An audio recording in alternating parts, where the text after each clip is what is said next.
Chapter 3.1 এর উপরে আমাদের যে এক্সামটা গেল, তো সেই এক্সামের যে এমসিকিউ গুলা আজকে আমরা সেগুলোকে সলভ করব। দেখো, আমাদের প্রথম যে কোশ্চেনটা ছিল সেটা ছিল হচ্ছে প্যারিটি বিট যুক্ত কোড কত বিটের। প্যারিটি বিট তোমার মনে আছে, আমি তোমাদেরকে পড়াইছিলাম যে আমাদের যে ASCII code, ASCII sorry ASCII, তো এই আস্কি কোড হচ্ছে দুই প্রকার হয়, একটা হচ্ছে আস্কি 7 এবং একটা হচ্ছে আস্কি 8। তো এই যে আস্কি 8, যেটা আস্কি 8 এর হচ্ছে তোমার 1 2 3 4 5 6 7 আর হচ্ছে 8। এই যে আমাদের 8 নাম্বার যে বিটটা, আমাদের আস্কি 7 হচ্ছে 7 বিটের হয় আর 8 হচ্ছে 8 বিটের হয়। এই আস্কি 7 এবং আস্কি 8 এর মধ্যে যে একটুকু পার্থক্য কমন, বাট আস্কি 8 এ হচ্ছে একটা এক্সট্রা করে কি থাকে, প্যারিটি বিট থাকে। কি থাকে? Parity bit. এই প্যারিটি বিটের কাজ কি? এই প্যারিটি বিটের কাজ, যে এর পরের একটা কোশ্চেনে ছিল 3 নম্বর কোশ্চেন, যেটা যে প্যারিটি বিট কোডিং ব্যবহার করা হয় কোথায়। ক নম্বরে ছিল যে ত্রুটি সংশোধনে, খ নম্বরে ছিল ত্রুটি শনাক্তকরণ, এরপরে ছিল ম্যানিপুলেশন, আর 4 নম্বরটা ছিল ক ও খ উভয়। তো এখানে কোনটা হবে? এখানে হচ্ছে ক এবং খ উভয় হবে, তার মানে হচ্ছে 4 নম্বর যেটা ওটা হবে। তার মানে প্যারিটি বিটের কাজ কি? ত্রুটি সংশোধন এবং ত্রুটি শনাক্তকরণ। তাহলে আমাদের 1 নম্বর কোশ্চেনের অ্যান্সার কি হবে? প্যারিটি বিট যুক্ত কোড কত বিটের? অবশ্যই এটা হবে কি 8 বিটের। কত বিট? 8 বিট। তারপরে যদি আসি ইউনিকোড কত বাইটের, এটা না একটা কি বলে ট্রিকি কোশ্চেন ছিল, যে আমাদের ইউনিকোড আমরা কত বিটের জানি? ইউনিকোড জানি হচ্ছে 16 বিটের। আবার আমরা জানি যে 1 বাইট হচ্ছে কত বিট? 1 বাইট হচ্ছে 8 বিট। তাহলে দেখো, তার মানে দাঁড়ালো যে 8 বিটে হচ্ছে 1 বাইট, আর আমাদের 16 বিটে তাহলে কত বাইট হবে? 16 বিট হবে তাহলে 2 বাইট হবে।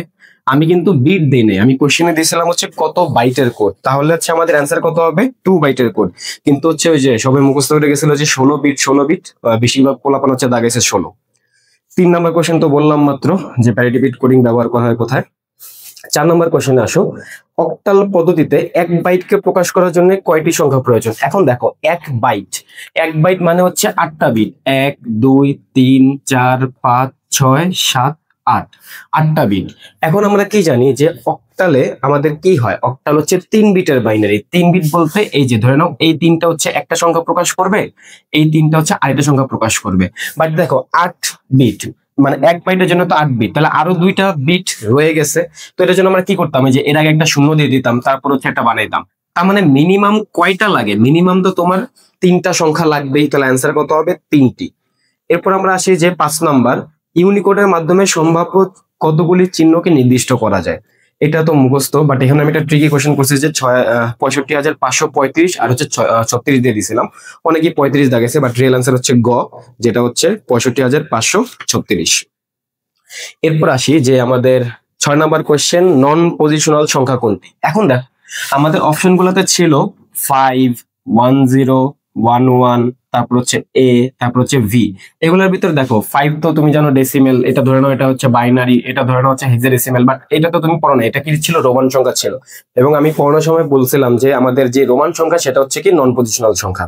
তারপরে 7 নম্বর আসি যে পজিশনাল সংখ্যা পদ্ধতিতে কোনো একটি সংখ্যার মান নির্ধারণ করার জন্য কি কি দরকার পড়ে। এখন দেখো কি কি দরকার পড়ে।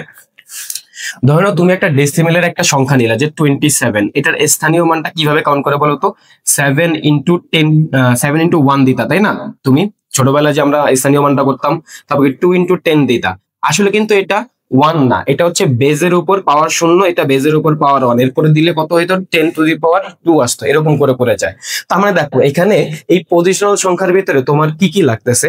দেখো তো অঙ্কগুলো নিজস্ব মান, এই যে নিজস্ব মান লাগতেছে, তারপর হচ্ছে এগুলার স্থানীয় মানও লাগতেছে, তারপর হচ্ছে এগুলার বেস বা ভিত্তি। স্থানীয় মানে যে 7 এর স্থানীয় মান কত?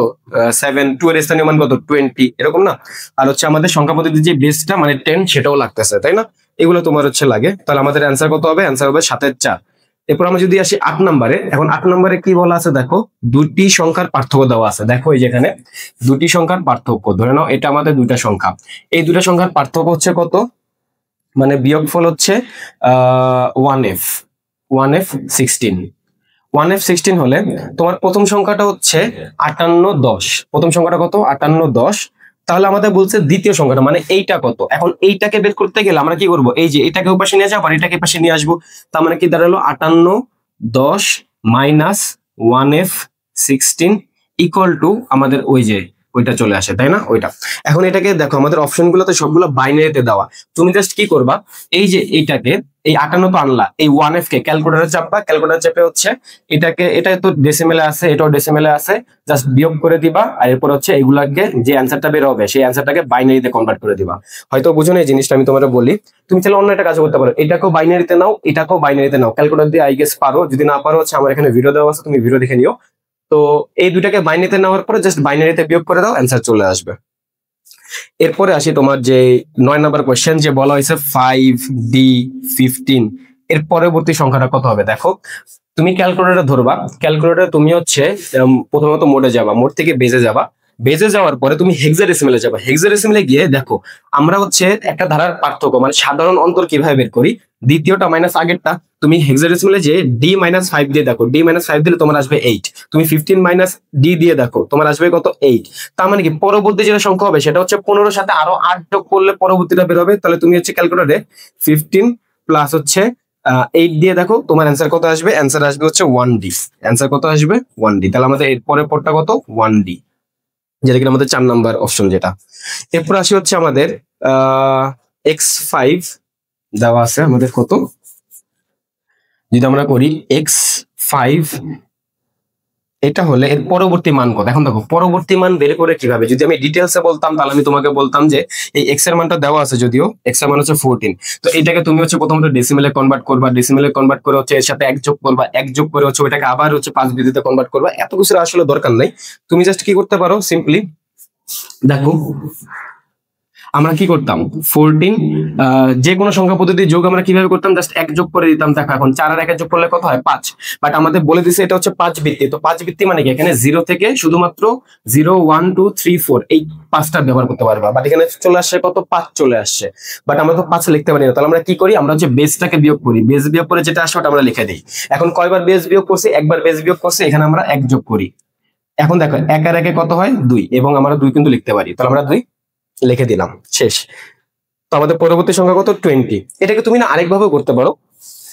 দেখো আমাদের যে 14, তাই না? 5 0 1 2 3 4, প্রথমত 0 কে বেস ধরে সবগুলোকে লিখে ফেললাম যে কটা পসিবল ছিল। তারপর তুমি 1 কে বেস ধরে বাকি সবগুলো লিখবা, তাই না? 1 0 1 1 1 2 1 3 1 4। তারপরটা কি হবে? তারপরে 2 কে বেস ধরে আবার লিখতে হবে। দেখো 14 এর পরবর্তী সংখ্যা কত? 20। এটা চাইলে এভাবে বের করা যায়, তুমি যেটা করতে পারো। ওকে, তাহলে আমাদের হচ্ছে এমসিকিউ গুলা এটুকুই ছিল, একটু ট্রিকি কোশ্চেন ছিল।